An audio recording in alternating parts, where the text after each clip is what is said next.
digest.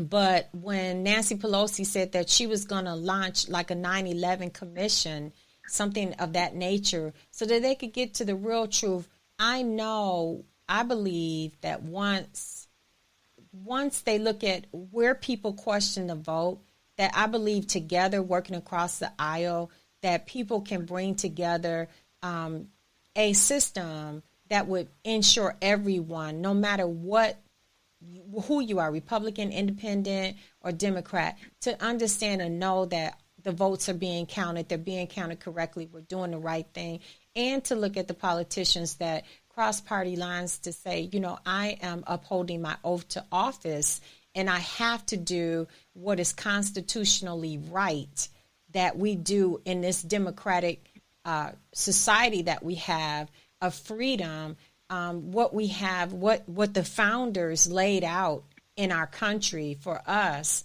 And so we have to abide by what the founders laid out, what's in the Constitution, because it is the rule of law.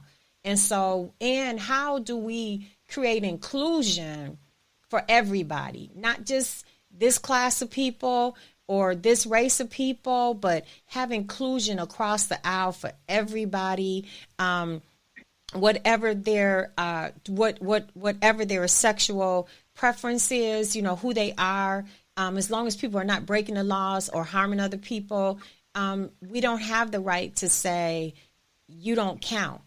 And that's really what all of us are here trying to say, is we want to bring unity, period. And we want to be looked at as a democratic society in America, because that's what we are. It's just some things happen and we're trying to fix them together.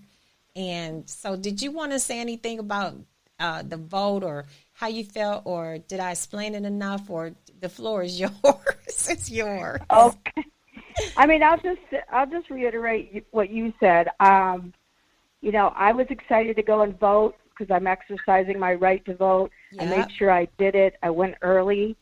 And then, as these things transpired, and I do agree there's fraud. Now, I am not involved, so I can't say how much or who, what, where. But I just want to know, and for all of us, I think I'm speaking for everybody, we want our vote heard, of course, but it should be, like you mentioned, a fair, honest election. I mean, that's what this country was founded on. I think we've gotten away from that, like you mentioned, with all the other issues, the racial tensions and prejudice against, like you mentioned, whatever it is. It could be religious or sexual preference, whatever.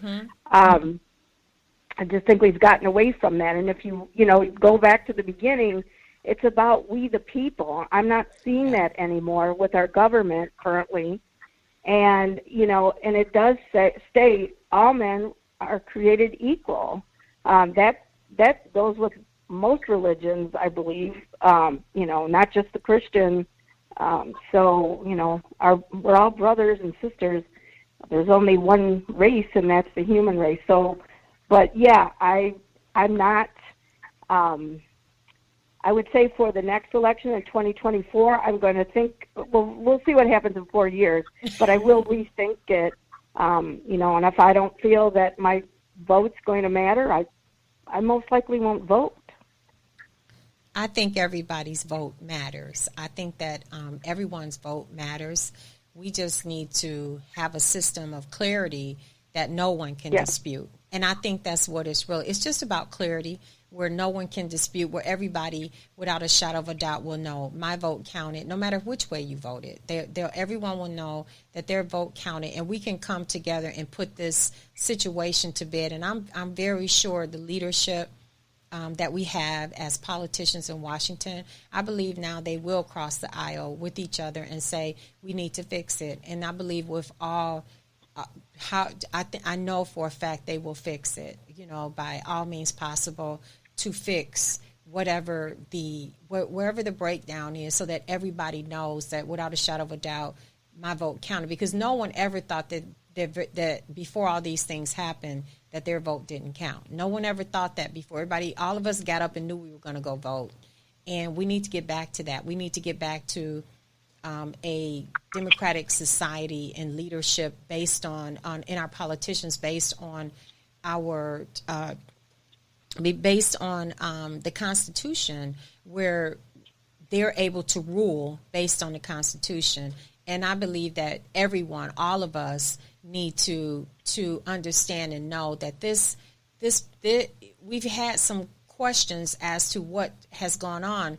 But I think if we're patient and we sit back and we give Washington time to actually have their commission explore what the breakdowns were and what they plan on putting in place in terms of elections, I think we'll all feel better. And I hope you do come back and vote. However you vote, I hope you come back and vote, because everybody has the right to vote. Everybody has the right to everyone wants their vote to count. And so I believe it, and I'm going to pray even harder, because I really respect the conversation that we had today and respect the fact that you could come and talk about it here in this panel. So I just want to say thank you, lady. Thank you. Yes, and I agree with you. We did earn that right to vote, and some of us didn't earn that long. It wasn't that long ago that we couldn't vote. So it's very important. I think just all of us, or a lot of us, want to feel, sure that it's going to be secure and going forward. Exactly, and actually, what sparked one event in history sparked a global drive for equality globally. And so I was looking, and I wanted, and so what we have to do, because we have listeners all over the world, and I have to salute the listeners that come to us. Like our last show, before this one, we had I put it on social media. We had Emiratis, we had Germany, we had Ireland, we had France, we had the United States, and some other places as well. But when I looked at, I really, really looked at something, and I just wanted to understand it better, and actually, because of what happened with George Floyd on May 25th, 2020, what happened with him, there were actually protests in Eastern Africa, Northern Africa, Southern Africa, Western Africa, the Antarctica, Asia, Central Asia, Eastern Asia, South Asia, Southeastern Asia, Western Asia, Europe, Eastern Europe as well, Northern Europe also, and I'm trying to cut it because I can see every province step by step, and there's a lot. Southern Europe as well, and it went on, and it's still going. Western Europe also, and I'll keep on going. North America, the Caribbean also, Oceania, South America, and this went on all over the world because of what happened. Okay, because of what happened, no matter how small the protests were, how big the protest was based on province, people were reaching out and saying, okay, enough. We want equality across the world. We want to know that we're accepted based on race, based on sex, based on age, based on class, based on homophobia. What do we believe in as what we vote for, what our religious beliefs is. We want to get rid of xenophobia. We want equality. And it was different things that made people rise up. It wasn't just one thing.